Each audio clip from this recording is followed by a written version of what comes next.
Et bonjour, ma webcam qui part en podcast, évidemment. Hop là, voilà. Alors, on se retrouve aujourd'hui pour le live hebdomadaire facebookien sur la médiumnité, mon domaine.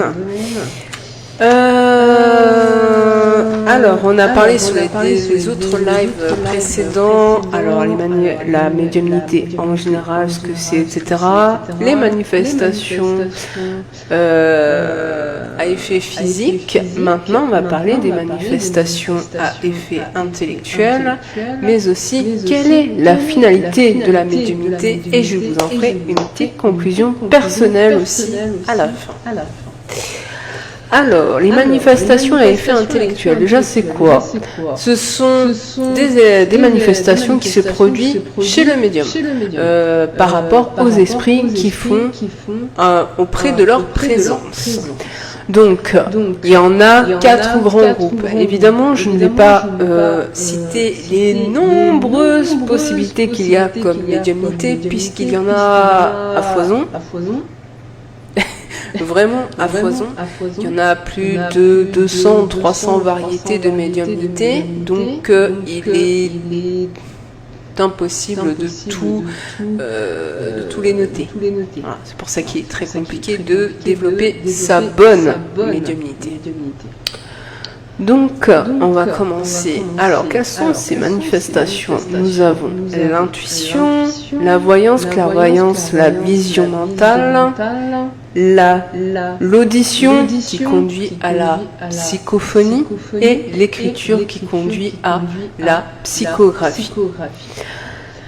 Alors, on va tout détailler. Donc, nous avons l'intuition. Alors, qu'est-ce que l'intuition? L'intuition, c'est l'esprit du médium qui capte les pensées, autant que ce soit chez les personnes incarnées que chez les personnes désincarnées, qui soient plus ou moins proches. Vous pouvez très bien capter des pensées qui viennent de très loin. Et c'est pour ça qu'il est parfois très difficile de savoir si déjà c'est une personne vivante ou une personne décédée. Est-ce que c'est un esprit ou que c'est une personne vivante? Des fois, on ne sait pas quel genre de pensée on capte. Elle sert à quoi? Elle sert à éclaircir sur une question, sur un conseil, une problématique, des fois même pour les résoudre. On peut trouver des réponses grâce à notre intuition. Et l'intuition arrive d'un seul coup sans prévenir. Après, nous avons la voyance, la clairvoyance et la vision mentale. Donc, la voyance, et non pas ce que peut prétendre le New Age, la voyance, c'est pas la capacité à lire l'avenir, mais la capacité à voir les esprits. Comment on peut voir les esprits? C'est une forme médiumnique déjà qui est très rare, faut le savoir, qui est très rare, puisque on confond autant les incarnés que les désincarnés, c'est-à-dire qu'on ne voit pas la différence, que ce soit au niveau forme, que ce soit avec l'ectoplasme, que ce soit visuel, etc. On n'en voit pas la différence, donc on peut confondre très facilement une personne vivante avec un esprit. C'est une capacité assez rare, on en a très peu en général. Celle qui est la plus courante, c'est la clairvoyance. La clairvoyance, la capacité aussi de voir les esprits, mais il y a une différence, et notoire. C'est que déjà, elle apparaît d'un seul coup. Et il y a quand même une différence niveau visuel. Vous voyez souvent des ombres ou des éclats de lumière ou très sombres. Il y a une différence assez notoire entre celui qui est capable de voir les esprits sans faire la différence entre une personne incarnée et désincarnée et la clairvoyance. Il y a une toute petite différence. Ensuite, il y a la vision mentale. La vision mentale, c'est la capacité de voir des images. Généralement, on l'a tous, c'est pendant nos rêves. Nos rêves, on a des images qui déboulent. Et ben, c'est une vision mentale qui est plus ou moins en lien avec les esprits. Ce n'est pas 100% avec les esprits, mais il y a quand même un lien. Ça peut être aussi des flashs qui peuvent nous arriver d'un seul coup. C'est aussi une certaine façon liée aux esprits. Ensuite, nous avons la capacité auditive, donc l'audition. Donc là, on appelle ça la psychophonie. C'est la capacité à entendre des voix. Alors là, c'est pareil, c'est autant les personnes incarnées que les personnes désincarnées. Alors, les personnes incarnées, ça peut être la capacité d'entendre des voix, mais qui proviennent de plusieurs mètres, plusieurs kilomètres, donc la personne n'est juste pas à côté de vous. Et pour les personnes désincarnées, c'est des voix qui débarquent, mais très distinctes. On l'entend très bien. Voilà. Comme si vous entendiez quelqu'un qui est juste à côté de vous. Voilà. Alors, bien sûr, il faut avoir une espèce de détachement matériel pour pouvoir entendre distinctement les voix. Oui. Il faut savoir vraiment se détacher de nos problèmes terriens, de tout ce qui est matière qui est autour de nous, et aussi de notre ego, notre orgueil, etc. Il faut savoir s'en détacher de tout ça pour pouvoir que l'esprit, ça veut rien dire, que l'esprit puisse se communiquer plus facilement. Donc il faut un détachement assez conséquent. Je rappelle que pour être détaché détacher bien correctement, il faut quand même plusieurs incarnations. Ça ne se fait pas en une seule vie. Ce n'est pas possible. Il faut déjà avoir une certaine expérience, même plusieurs expériences pour pouvoir vraiment développer sa médiumnité là-dedans. Donc, au niveau de la psychophonie, donc comme je disais, il faut être très détaché pour pouvoir être ce qu'on appelle être en transe, pour permettre à l'esprit de s'exprimer plus librement. Plus vous êtes détaché, plus l'esprit a confiance, plus ils peuvent s'exprimer plus facilement, puisque vos fluides sont plus fluides. Voilà. Cet état place le médium de meilleures conditions pour assimiler les courants de pensée par les entités, ce qu'on appelle communément l'incorporation. Mais alors, il y a une différence, c'est que il n'y a pas introduction de l'esprit dans le médium, c'est-à-dire qu'il n'y a pas possession. Je n'aime pas ce mot, c'est pour ça que je le mets entre guillemets. C'est juste une association de fluides. Il n'y a pas d'introduction d'esprit en matière de possession. Voilà, c'est rien à voir. Ensuite, nous avons donc la psychographie. La psychographie, c'est quoi? C'est la capacité d'écrire par l'intermédiaire d'un esprit. Donc, c'est transmettre par écrit les récits, des conseils, des textes guidés par un esprit, ce qu'on appelle donc la psychographie.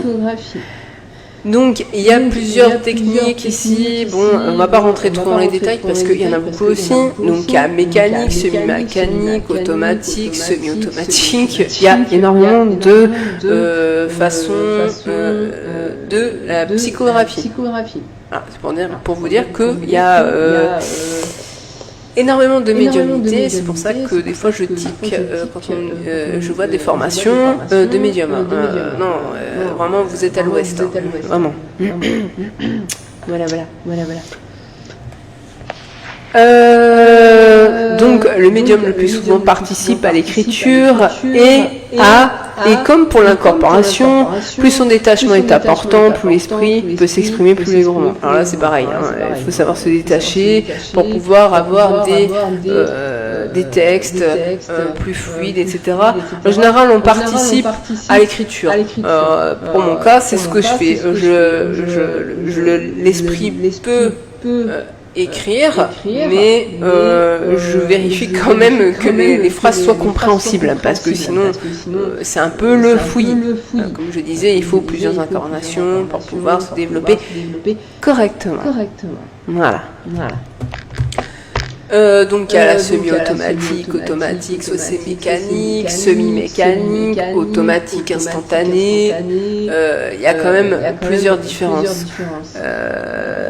Soit le bras, vous laissez totalement écrire l'esprit, donc ça c'est automatique. La semi-automatique, vous participez. Mécanique, vous laissez le bras guider l'esprit puisse écrire. Semi-mécanique, vous participez quand même.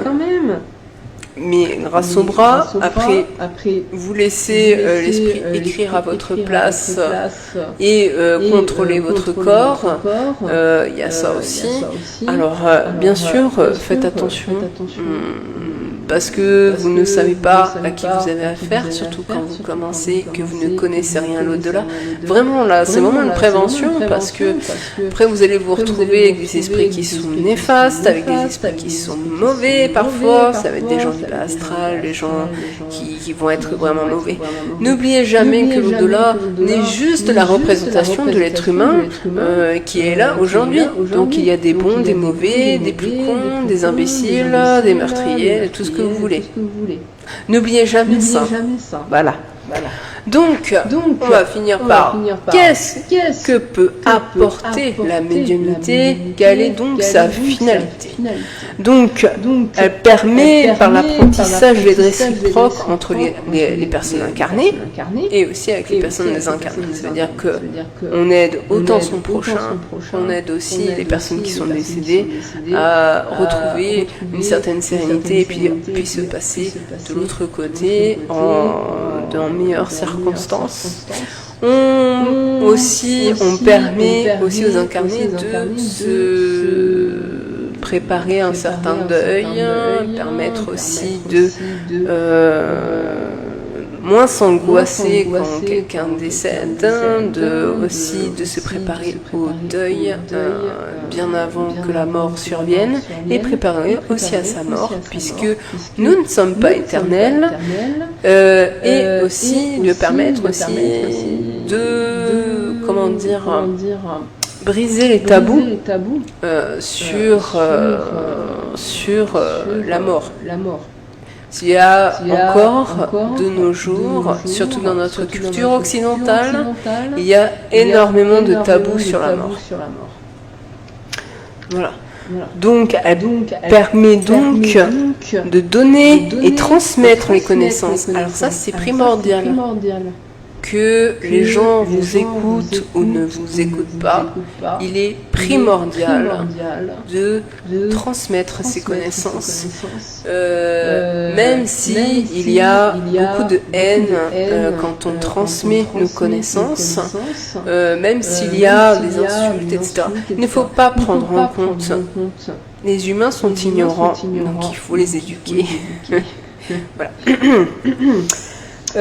Il faut aussi promouvoir l'amélioration spirituelle et morale, surtout de chacun d'entre nous. C'est très important si vous voulez qu'une évolution humaine se fasse dans de meilleures conditions, ce qui n'est pas le cas dans le monde actuel. Ce qui me désespère, ça c'est mes opinions, moi ça me déchire le cœur. Je vois des gens qui sont haineux, juste parce que on a différentes opinions. Je trouve ça lamentable. Au lieu de s'écouter, d'échanger, de mettre en accord nos propres problématiques, etc., au lieu de se tirer par les cheveux, de s'écouter, de se valoriser et non de se détruire. Parce que c'est ce qui est en train de se passer malheureusement. C'est pour ça que si vous voulez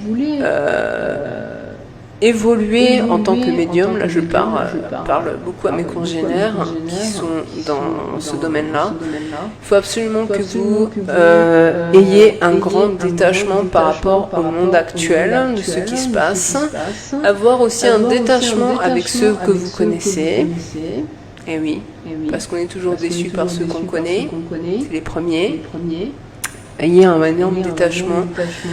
Un détachement aussi par rapport à vos propres croyances, savoir aussi se détacher de soi, parce qu'on n'est jamais sûr de ce qu'on croit.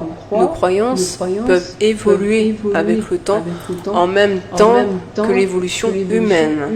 Voilà. Et il faut absolument aussi savoir développer ses qualités morales. Donc les qualités morales se développent comment? Par le développement personnel. Donc savoir s'améliorer du côté de ses défauts, de ses qualités, savoir les mettre en place, savoir aussi être humble, naturel. L'humilité est très importante et non pas être prétentieux et se croire toujours au-dessus du monde. Voilà, ça c'était ma petite conclusion personnelle. Donc on se voit jeudi prochain pour un prochain live qui sera sur les esprits. Je vous souhaite à tous une agréable journée. Je vous dis de prendre soin de vous et on se retrouve jeudi prochain, même heure. Allez, belle journée à vous et à bientôt.